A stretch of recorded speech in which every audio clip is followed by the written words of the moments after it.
Hello, everyone. Brad Logan here, Talk of Champions. Apologize for the audio issues, but we do have Jake Thompson and Michael Katz with us here on the Talk of Champions. Not in the normal studio today. We're on location, but Jake, of course, works for the Ole Miss Spirit. He's an affiliate of the On3 system. And, of course, Michael Katz with the Northeast Mississippi Daily Journal. Gentlemen, appreciate you jumping on today. A lot to get to, baseball and football, a lot of stuff to talk about today. Yeah, it's crossover season right now. We're almost over, but powering through. Jake, what are you kind of looking for tonight? Let's start with baseball just for a moment. What are you thinking with Ole Miss and Tennessee? Yeah, I think you need Hunter to have a better first inning than he has had at times. I know he's worked his magic and got out of those messy starts, but I think he can only play with fire so many times with these SEC stats. So get off that first inning and keep the tone, and I'd have to fire back up after a rough first inning and then strike out 8 on the road, from there. So for me, it's that I think the bats have maybe found something. I know they look good, obviously, Southern Miss, and carried it over from past weekend with LSU. So I think they can keep going. But yeah, for me, it all starts on the mound. I think you got to get that win tonight and take the little bit of pressure off Cade. And if you can get the first two, then Taylor can pitch like he did, I think, with pressure off this past Sunday. Michael, obviously, we were all there. We saw the LSU series. The sweep, did it surprise you that Ole Miss swept LSU? A little bit, and I think that's mainly because I don't think I quite understood what LSU is this year. And I think LSU people don't necessarily know what LSU is this year. This is clearly not the team from last year that won the national title. This is a very different looking team that's going through its ups and downs. So I guess I didn't know where they were at before the series. But I think bigger than that, I don't know if I had seen Ole Miss's bats produce with runners in scoring position like they did in that series, and they have recently. I know Jake brought up the pitching, obviously, and that's you win the SEC with your Friday and Saturday night guys, but for so much of the season, it's been home run or bust, and it's strikeouts and not being able to produce with guys on base. I think in that last game against they had 14 guys, I believe, on base in that game, and that was just sort of emblematic of what they were going through. Recently, they've been producing without home runs. I mean, the home runs are great, but they're driving guys in from second. They're moving runners up, all those sorts of things. So I guess getting back to the sweep LSU question, I think that version of Ole Miss is one that I hadn't really seen a ton of this year. So I guess it was a little bit surprising in that regard. Maybe this is what Ole Miss actually is. It's going to be really interesting to see, though, because, the series aren't going to get any easier. Obviously, Tennessee is playing in Knoxville is going to be tough. If the offense does what it's been doing, though, and Hunter and Cade do what they've been doing, this team looks really hard to stop. When you look at the Tennessee team, obviously fresh off a sweep of Mississippi State, Jake, did that surprise you? The Volunteers kind of been up and down since Tony Vitello headed off to San Francisco. Now, after sweeping Mississippi State, what are your thoughts on Tennessee and Ole Miss's chances this weekend? Yeah, I think everybody, Ole Miss fans are going. Of course, Tennessee looks good after they lose to LSU. The week before Ole Miss comes to town, they sweep Mississippi State and look like the team that Tony Vitello been leading for the past few years and won a national title not long ago. So I think that's what it comes down to. Kind of similar to how Michael was like with this LSU team a week ago. What Tennessee team are you going to see, and what is the real Tennessee team? And I think that's a big case now. At home, they've swept Mizzou and then lost 2 to LSU, and those are the only home series they had in the first 5 series or weekends. So they had home much and against a decent team, obviously better than Missouri, they struggle. I think if you're Miss, you at least have that sample size to lean on. But I'm sure Tennessee has thought there might be a drop off when Tony left and what left with them and just players that left from last year's team. But I think they expected it to be such a kind of middling Tennessee team. They're just not used to those expectations now. So yeah, tonight you get Dr. Jekyll and you get Mr. Hyde for Tennessee. Michael, we talked with Mike at the end of the LSU series, and I mean, obviously, I think it was probably pretty special just because he played there. And, anytime you can beat LSU, if you're an Ole Miss fan, I don't care what the sport is, it's obviously well thought of. He talked a lot about leadership, and we haven't talked about the Southern Miss game, but that, to me, yet again, Will Furness in making big plays, making big hits. And I thought, like, we asked Mike Clement the other day, or at least Ben did, about launch angle and home runs versus base hits, and he really didn't get into it, but it really feels like there's a leadership quality to this team with Udemart, with Will Furness, with Hunter Elliott. And what I mean by that is just, going with the pitch like we've seen Will Furness do, not trying to pull everything. It just seems like the little things with this team just kind of adding up over the last couple of weeks.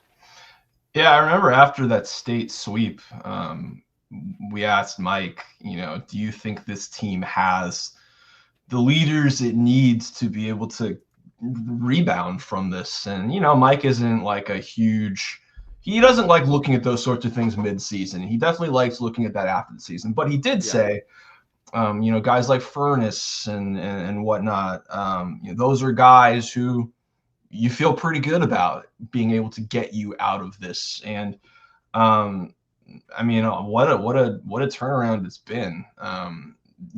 Again, then looking back after the LSU series, I asked, what have you, how big have these 2 weeks been for you guys? Because obviously, 2 SEC series wins.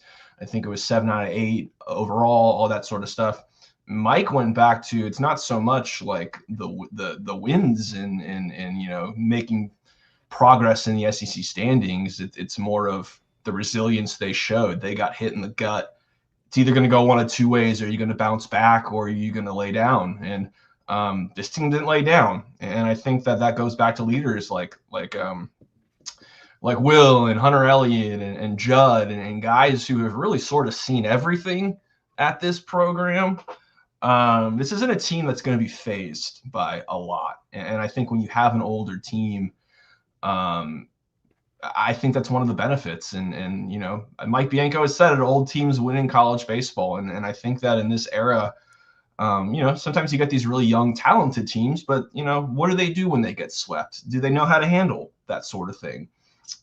This is a team like Will Furness has dealt with being swept in his career. They were pretty bad his first couple of years. And same with Judd. And, Hunter's dealt with adversity, personally. So this is a team that understands how to ride the highs and lows, and it's game to game, it's pitch to pitch, it's inning to inning, it's all those sorts of things. It's a pretty impressive group of leaders for sure. Jake, you followed the conference very closely, and just kind of a question to both of you. It's almost like, okay, Georgia's ready to roll. Georgia's the best team. They sweep Mississippi State, and then all of a sudden they lose 2 out of 3 to Florida. Ole Miss is struggling. They win 2 out of 3 against Florida. Then they sweep LSU. All of a sudden Mississippi State's at the top of their game. They get swept by Tennessee and Georgia. Where is the SEC in your opinion, Jake? And who's kind of at the top? And what are your thoughts right now as we are at the midway point of the season, close to midway point of the season? Yeah, and to add to that, Georgia lost at Arkansas last night to start their series, and so now if Ole Miss wins tonight, they're 9-7. Who 9-7 team, just 2 games back to the top. I mean, that's how fast this turned in 2.5, 3 weekends. And obviously, Ole Miss has to take care of its own house in these next 15 games. But I think there's going to be a ton of just logjam. The SEC may have to create new tiebreakers. I've been talking to people just telling when kind of talking about the season. And I think from the 3 to 4 spot in the standings to 11 to 13, I think it's just going to be a mess after these 5 weeks. And seeding is going to come down to, I think that last weekend before Hoover of when teams may play and start that tournament. And, and then beyond that, seeding wise for the NCAA tournament, that will start the next week after that. And Ole Miss has turned it around. They're 8-1 since that state series. State's lost 6 straight SEC games with, I think a couple of midweek wins mixed in there. And I don't think State's a bad team. I just think that it's going to be everybody beats everybody every weekend kind of thing. And 15-15 is not going to be something to feel bad about, or 16-14. I think that's going to get you a long way in this conference.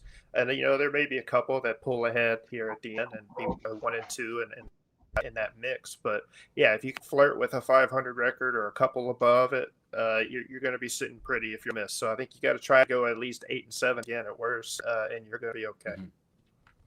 Michael, I'll come to you. Is 16 the magic number for you for Ole Miss to solidify themselves in the NCAA tournament and possibly hosting? Where are they at 15 wins and then obviously 17? What's it take for a national seed, a top 8 seed, in your opinion? Yeah, I mean, a top 8 probably feels like 17. Yeah. I think they were at 16 last year. I mean, 500, 14, and 16, I think is going to probably get you in. I know this is a weird SEC, right? Like, there's a lot of good teams, but there's not that one where you say, man, that's the team to look out for. LSU is down. Vanderbilt is down. Some weeks Texas looks incredible, and then some weeks they don't look very good. Same with Auburn, Oklahoma, and Georgia. There's just there's a lot of very good teams that, like Jake said, are going to beat up on each other. So I think that 500 mark is probably going to get you on the cusp of a top 16 seed, especially with Ole Miss's schedule. I mean, if you go 15-15 with that, you're feeling pretty good. 16-14 for sure. I think 17 is probably the magic for a top 8. But I think that this is again it's a different SEC. Even Arkansas is not the typical Arkansas that we're used to seeing.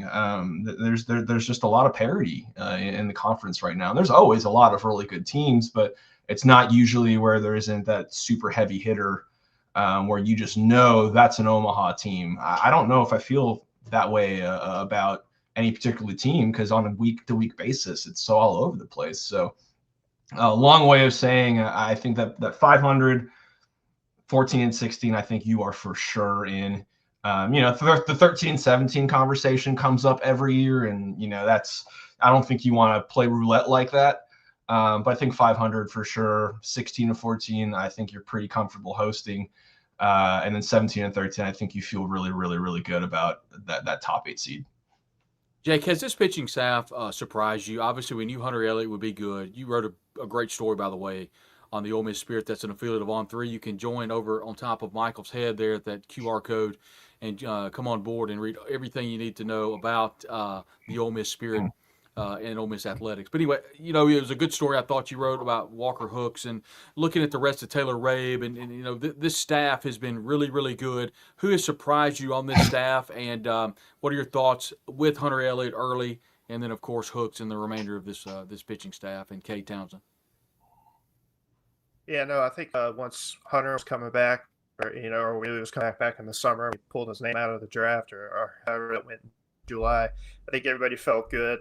And then we, knew what Kate kind of at the end of the season, that coming out party against LSU in the tournament, SEC tournament, and how he did in the regional. So you felt like you had Friday, Saturday, and I've always been in the thought of, if you've got 66% of the weekend figured out pitching wise, you can kind of figure out that Sunday slot and not play too much fire, especially if you're just a good team that can win enough. And then, so of course, Will Libbert, Missouri transfer, got that Sunday start for a little bit, but then SEC play came and he just didn't take a step I think people were hoping he'd take, despite the numbers he did have in Missouri were not jumping off the page at you last year. But Joel had done such a good job last year and over the offseason of the pitchers that have been here and improved them and worked on their pitching, choices, selections, and adding pitches that she thought he could do something. It just didn't translate.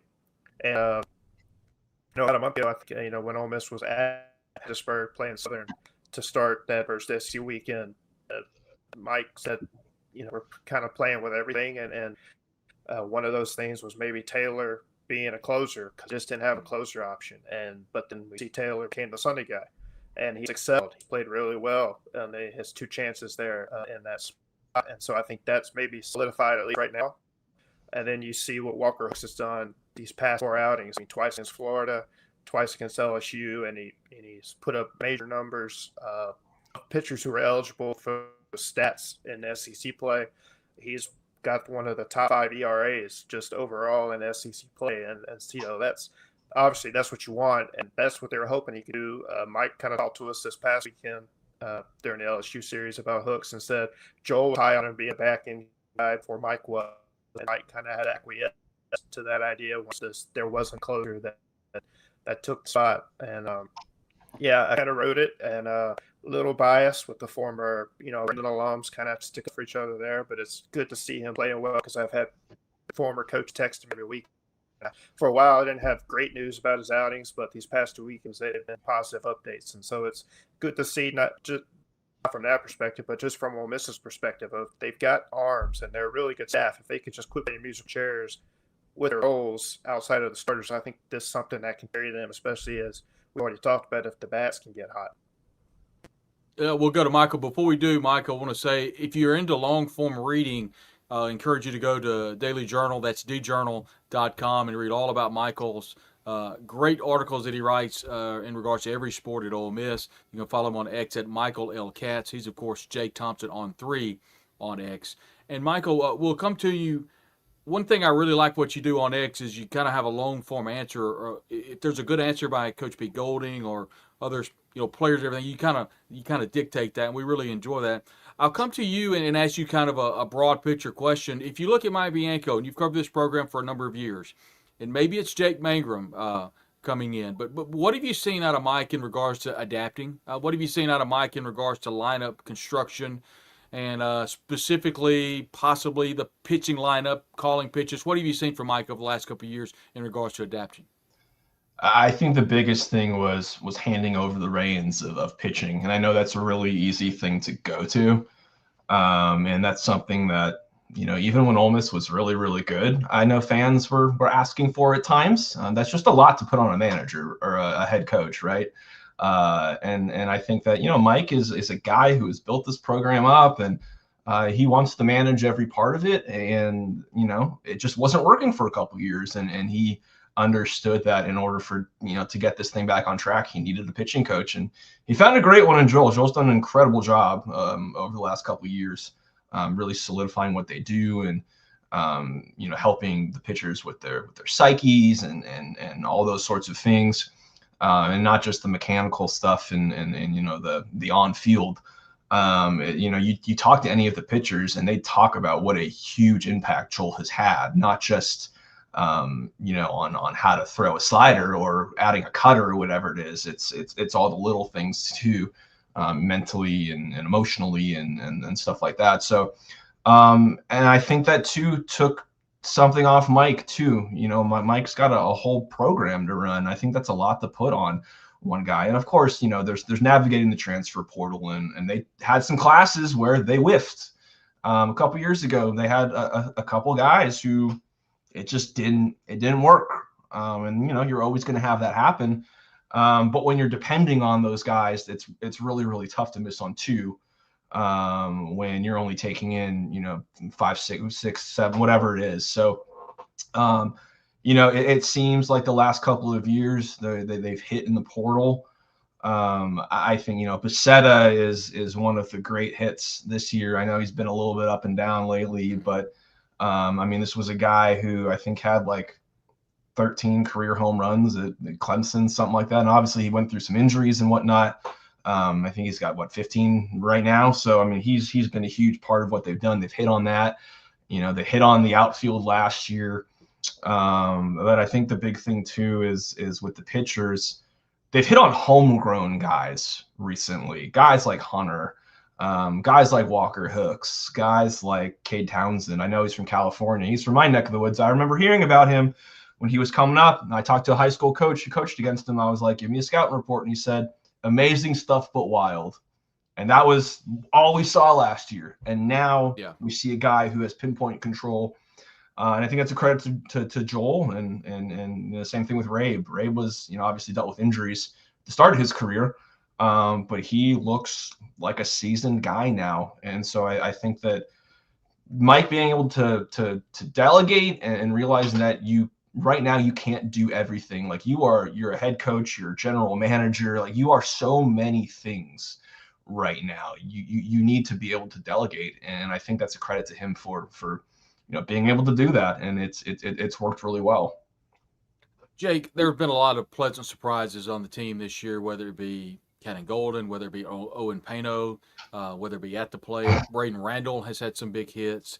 Who are some players that maybe we haven't mentioned a lot of that have kind of turned your eye just a little bit and have been huge components, specifically in this, I believe, 8-1 run they're on?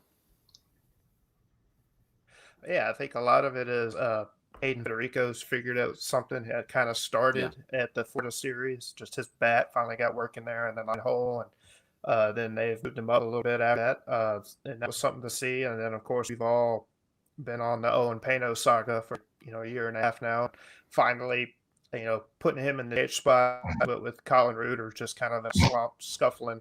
They, mixed it up, put him there, and not having to worry about fielding anything. Just work on your bat, get that figured out. And they've used him at shortstop in the midweeks, but getting Pano's bat going and his confidence going, and I think that's huge. These guys that they need to do well haven't until like we said, this past 9-game stretch, and also I think it's hard to not notice the young guys that Mike's been trying in the outfield, Cannon Golden. Some other guys, Topher Jones, a transfer, he's mixed matched them. Obviously, left field's kind of been a revolving door depending on matchups. Nobody's really grabbed it, but those guys, Golden has been a steady bat in the lineup the past couple, games or weeks, and that's a true freshman. That's a guy I talked to in the summer who, was excited to become an Ole Miss, didn't get drafted, or I don't even think selected at all, maybe, and so he's here, and that bat's paying off, and that's another one to throw in a lot of what Michael was saying of homegrown guys that they've hit on, and Cannon's doing it immediately, kind of what you thought Payne would do, but it took Payne a year and a half, obviously, to get going. So those are a lot of the guys, and obviously the ones you expect. You can handle a couple cold bats like Austin Foley's just really hit or miss this year, more so than it was last year. You can handle that with how good he is behind the plate defense. It was when they had 7 or 8 bats that were freezing cold during that stretch that's where everything just goes bad no matter who you put in. So whatever it is, they found something. Maybe it was that 9th inning in Gainesville on Saturday where they scored 5 after when Udemark home run sparked them, and it just kind of cleared their heads and got confident at the plate, or something else. But it's working right now, and it's hard to not say that that's just how baseball is. A lot of people don't like that little catchphrase, but it's a 56-game season. 9 guys you depend on, 56 games. They're not all going to be chugging along at the same time the way you want them to. And it like it may be a long season, but these past 2 weekends have shown maybe they've got something in there, a team that can make a run here. 5:30 first pitch in Mississippi, 6:30 Eastern in Knoxville, Tennessee. It's Ole Miss in Tennessee in a big 3-game set. I want to say a special thank you to all of our sponsors. Our title and presenting sponsor is Allen Samuels, Chrysler, Dodge, Jeep, and Ram. Thankful for all they do. Riverland Roofing, appreciative of those guys at Riverland Roofing. Thank you to everybody at Drew Moak and USA Benefits Group. And then, of course, C-Spire. C-Spire, a big component here for us on the Talk of Champions. You're looking for that game day haircut, go by and see them today at 1735A on University Avenue in Oxford. And then the Hearn Law Firm, 662-766-7777. So, Michael, we got 7.5 minutes, I believe, Tuesday of watching the Rebels practice. I guess everybody else is seeing about as much as we have. But your early thoughts on spring practice and, anything that might be jumping out at you, as we've seen very little of Ole Miss this year. Yeah, the ultimate irony is that the other guy in Baton Rouge opened up practice completely. I think there's a little bit of gamesmanship there. I urge all of my LSU covering friends to realize that's not how it's going to be for the long term. You will get your 7.5 to 8 minutes as well. That being said, it's hard to tell from when there's a lot of guys in yellow and green jerseys. There's a lot of guys who went through off-season procedures, had stuff cleaned up. And we're watching a lot of special teams when we're out there. I think the bigger thing for me, and the reason that I think spring ball is interesting because sometimes you put a lot of you think a guy who's going to break out, he has a huge spring game or whatever. This was back during the spring game era. And then he never does anything during the regular season. I think you take it all sort of with a grain of salt, but I think that the interviews with players have been pretty enlightening. And I think especially now when this is an era where guys are year to year in terms of, are they going to stay or are they going to go? And, getting to ask every player, like, why did you stay? I think is pretty enlightening, and I think that's some of the best stuff that we get. Obviously talking to Trinidad after his off season, was good, and getting all that settled down. It was good to hear from him finally. But talking to guys like Deuce Alexander and Eccles and Cam Franklin and all these guys, these are these are guys who, if they had entered the portal, would have gotten a lot of money, and I'm sure that they are very well compensated at Ole Miss. There's no question. But this is the free agency era, and so I think that being able to talk to them about why they stayed, the vision they have for the program, Pete's vision for the program, I think hearing it from all those guys has that for me that's been the highlight. Caleb Odom is a name too, Michael, that everybody's really anticipating. The stand-up tight end has done a really good job. He was made available to the media, and you guys had a chance to visit with him. Here's Caleb Odom and what he had to say at the media availability this week. He looks at us like guys that are going to make plays whenever we need to and whenever we're put in the position to.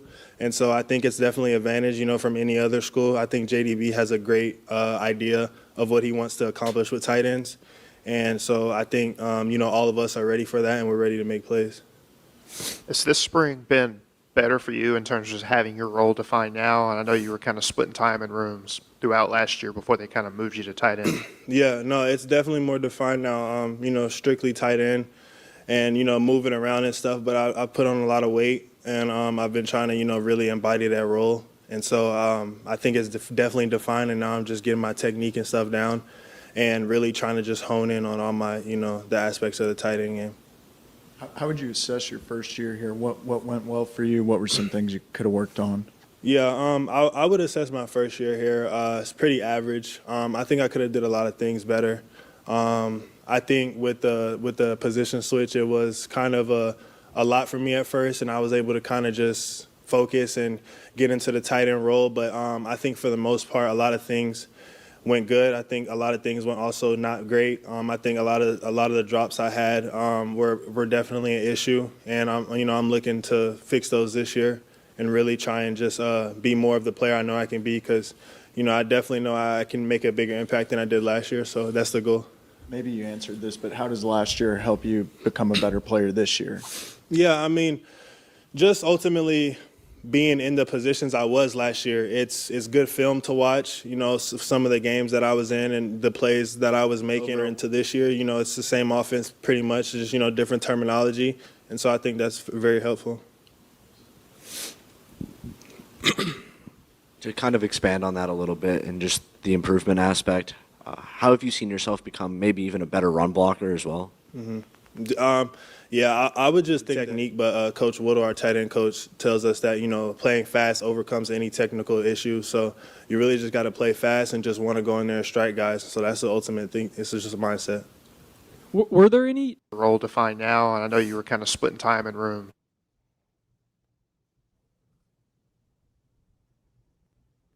Jake, you asked a couple of questions. One question anyway. What are your thoughts on Caleb Odom? What do you think he's going to be utilized like as a tight end, and maybe not his hand in the dirt, maybe more of a sit-down guy like a Caden Lee was? Yeah, with John David Baker's offense, it's a more tight end friendly, kind of that 12 personnel as they call it. And so I expect him and Lacoste probably to be out there a good bit. But the question is, can he take a step forward? He called his season last year average, which, it's kind of hard to argue. And I don't mean in a negative way. It's just he had like maybe a handful of catches, 19 or so, and for not a lot of yards and a pair of touchdowns. But he showed what he can do. He caught that 2-point conversion in the Fiesta Bowl against Miami, which I think was kind of the last catch he made of the year. And so, you end on a high note. And, I think and Michael was the smart one to follow up a few questions later to ask how much weight he'd put on. It was around 12 pounds, he said, floating around 240, which, it's a big jump. That's probably one of the bigger jumps if you scan the roster and guys what they were back in December to now. And so, obviously he wants to embrace that pass block, run block role as well as get a little bigger, having a frame more suitable for tight end and kind of a slimmer tight end that's more of a receiver. And So I am excited to see what he can do. Obviously, Baker's high on him. Pete's high on the fact he's kind of a utility Swiss Army guy. So I do think even though he's solely in the tight end room now this spring and it's his role, I think you will see him still as kind of a every now and then receiver, just kind of throw off a defense planning. So it'll be exciting to see what he does in that tight end room. That's also got a pre-scoring and Brady who's transferred here and a couple others, and Hayden Bradley who's a rising sophomore that they were high on, and I think he's probably going to get a chance this year at times too. Michael, we see obviously Kewan Lacey on the screen, but as you saw just a moment ago, the big-time wide receiver who is gone, Stribling, he's going to be missed. Are there other wide receivers in that room? Do you think Deshaun Stribling, they can take up for the slack that he's leaving? Because a lot of those catches we saw in the Sugar Bowl, in the Fiesta Bowl, blocking downfield, he's a huge component of this offense that's gone now. Yeah, I don't think it can be overstated how good he was down the stretch. I know early, it's the thing with having a deep receiver room is it seems like every game there's a chance for somebody else to go off, and sometimes it was Harrison Wallace, sometimes it was Caden Lee, sometimes it was Deuce. But really towards the end of the season, Stribling was, when they needed plays, he was pretty impressive, and he shot up draft boards from what it looks like. I think he's going to hear his name called in the first couple of days from what it looks like. Running a 4.39 or whatever it was probably helped. But I think when you look at the receiver room, and we kind of had the same conversation last year, like how do you replace Trey Harris and Jordan Watkins and Juice Wells? Well, they did that, and that's through the portal. It's depending on some guys to take steps that you already had.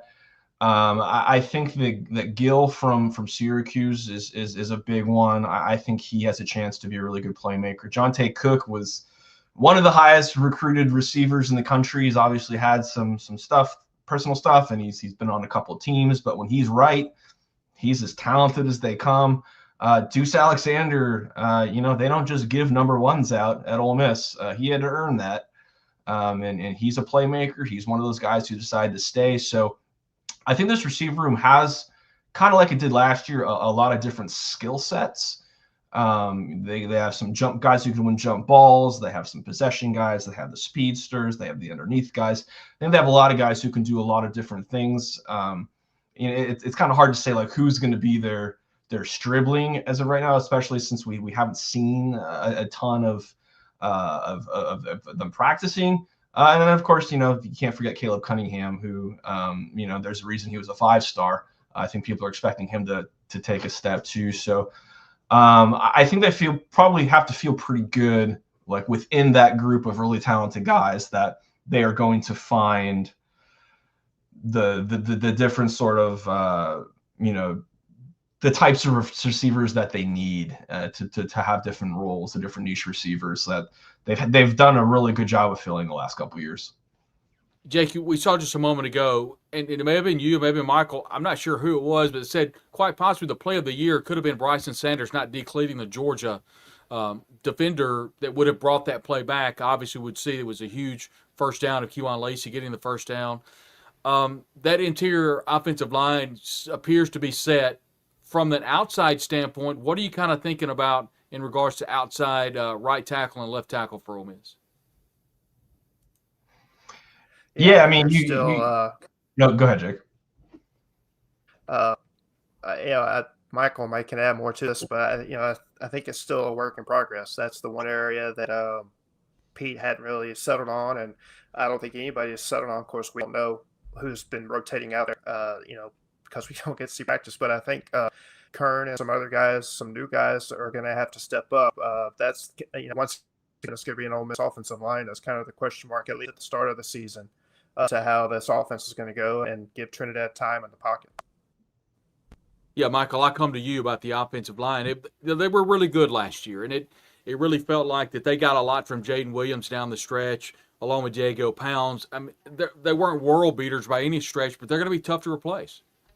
Yeah, I think they gave up a combined 1 sack last year, those Pounds and Williams. And, Williams had an interesting career where he was a starting left tackle, and then he got benched, and he had injuries and all these sorts of things. And he really had an impressive last year. So credit to him. And Pounds was rock solid really since he got to Ole Miss. So, but yeah, I mean, I think Karius Kern is one of those high profile pieces that you kind of need to come through.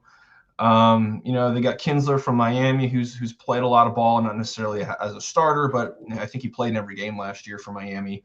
Enoch from Florida, who's a really big, talented guy who's maybe not as polished.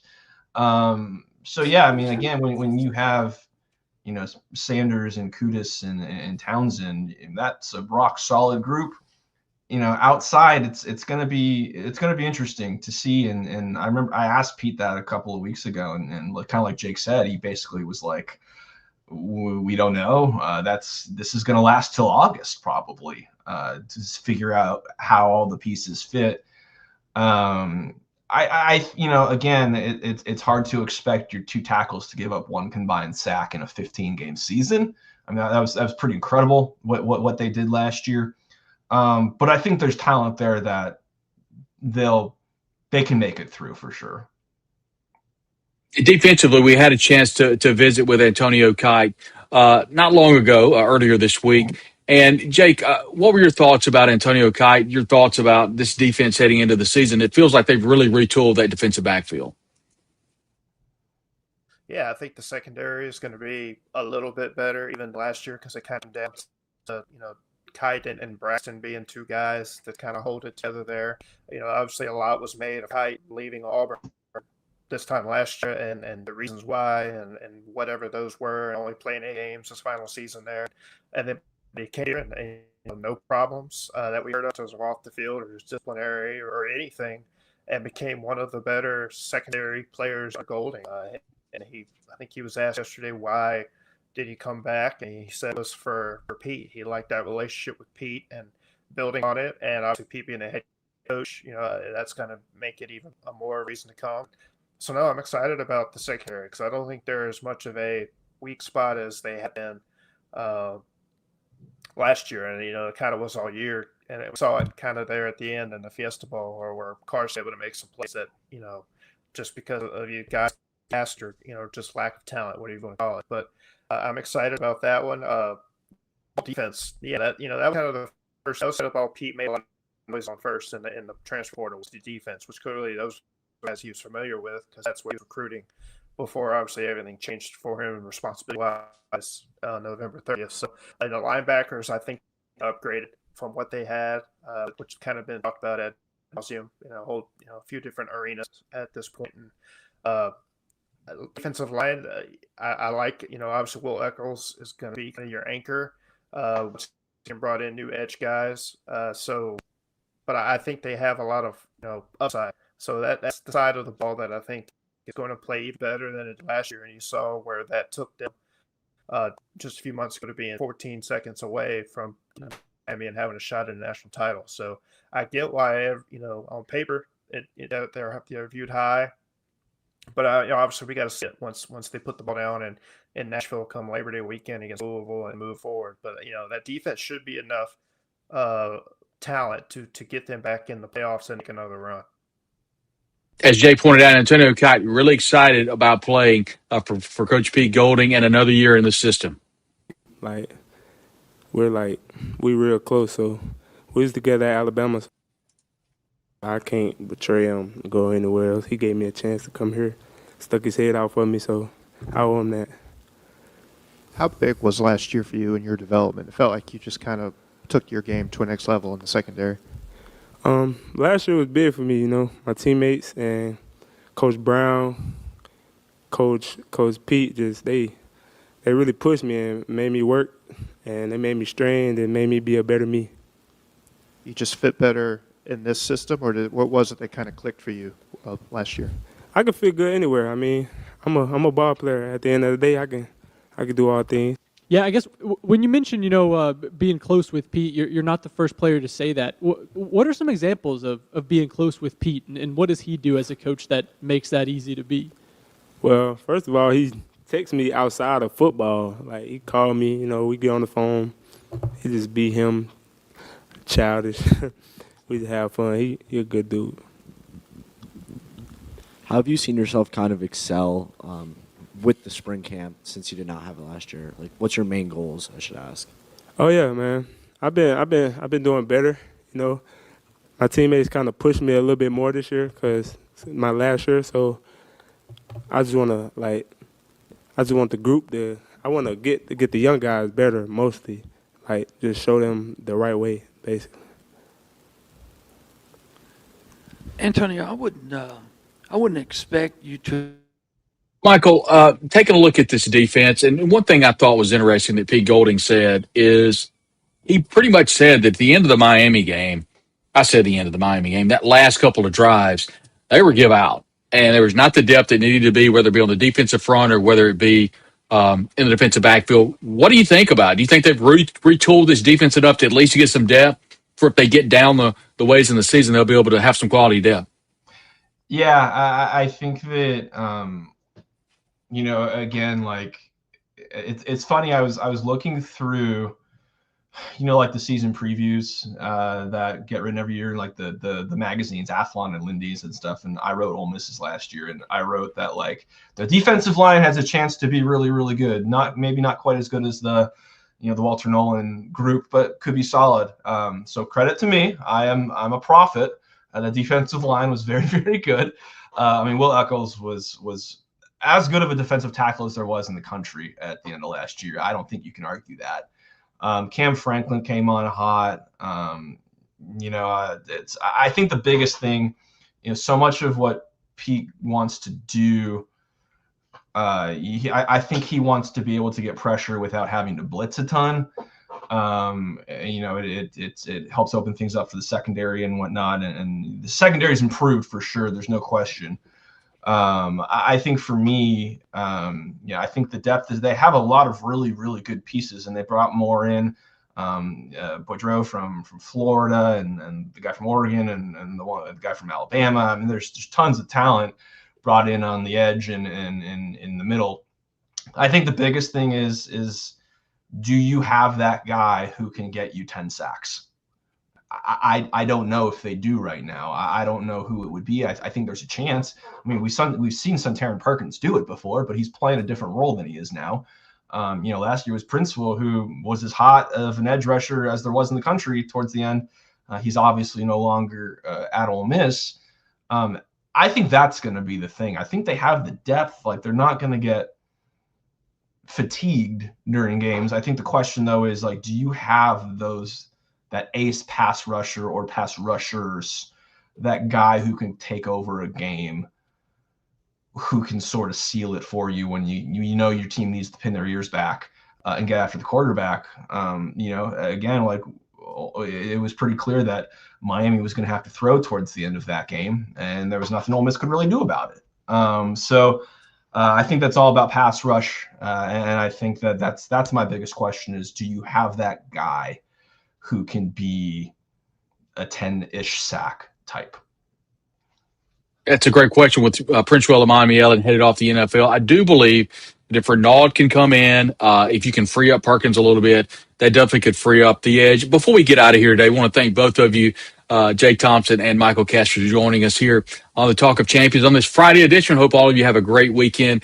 Jake, I'd love to kind of ask you, Ole Miss from a university perspective, if you look at what Keith Carter is doing and what the university is doing as a whole, it's interesting to see where the program is right now as I can figure out what I have done to there it is.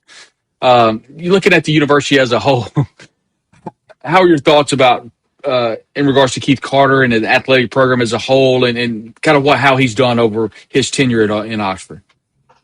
Yeah, I think, Keith, like every other AD, was kind of thrusted into a new era that there's no book for, NIL and transfer portal, not just football, but for all, and not even the big three, but for every sport that it was able for it. So soccer, all this and that. So, they're asked to kind of steer a ship that nobody's ever even seen built before.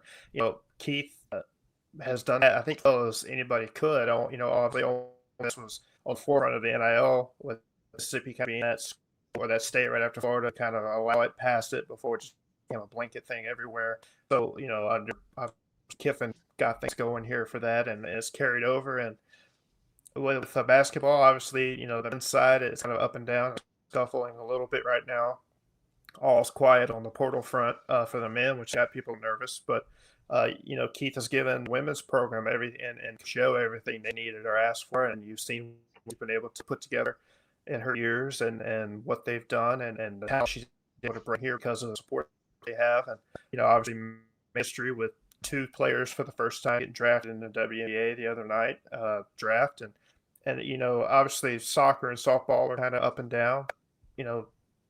That is how it is. I think Keith has done a great job, and now he's announced this new, I guess, development entertainment district, whatever it's going to actually be called, kind of a joint project with whoever comes in and kind of helps fund it. They're going to add stuff around Vaughn Way, the stadium, and kind of stream a lot of things. Put all the offices into one building. You're not going to have everybody kind of spread out. He's wanting everybody on the roof, which I think works with so many pieces that are moving, that are important. You kind of want all that in a spot. And, it'd be hard to sit here and say that it was the wrong call to hire him, when they did, because he's done, and Ole Miss is still a national team, a national brand. And, everybody kind of thought that would go away when a certain person did to Baton Rouge. But I think it's even gone better and done better with what Pete Golding has done with the football program, and obviously the noise they made those 3 games in December and January. But yeah, if anybody would sit there and give better remarks or grade how Keith has done, I think it would be in bad faith, because the athletic department is probably as strong top bottom as it's been in a very, very long time. Michael, I'll throw it to you as we finish up here on the Talk of Champions today. Thankful for all of our sponsors and all of you that have joined the show here today live. And, of course, you can get the show on demand. That's Apple, Spotify, wherever you get your podcast, and always available at YouTube as you're watching here live today. Remember, get all of that information on the Ole Miss Spirit. That's an affiliate of On3. That's omspirit.com. You can read that great story that Jake wrote about Walker Hooks, and you can also read all about Ole Miss football spring practice at the Daily Journal, whether it be the print edition or the online edition. That's Michael Katz. Does a great job covering Ole Miss. Michael, I'll throw it to you. The city of Oxford, and it just feels like that the city of Oxford is kind of bustling at the seams. You kind of look to that September 19th game against LSU, how the city's going to be able to hold all of those fans in. The city's kind of blowing up. The university's kind of wide open. I know you've covered a lot of different programs here in your tenure. How do you think Ole Miss is right now in regards to not necessarily financial, but a national brand, as Jake would say, and thought about throughout the Southeastern Conference? I think when you look at a program, I think historical context and data is really important. Like, where has a program been and where is it now, and how do those things sort of align? And like, I know basketball had a down year, but they just made their second ever Sweet 16, right? Like, that's a good check mark, right? The softball team made the Women's College World Series for the first time ever on this crazy run. That's another check mark. Baseball, I know it seems like a long time ago, but they won a national title a few years ago. That's a check mark. And then, of course, you look at football, a program that has only had like 10 or 11 10-win seasons. Like 4 or 5 of those have come just like now. And so, again, that's another check mark in terms of programs being at relatively high points historically. This is an Ole Miss football team that sort of became the darling of college football towards, during the playoff, given everything that happened in November, and really throughout the season, with the drama.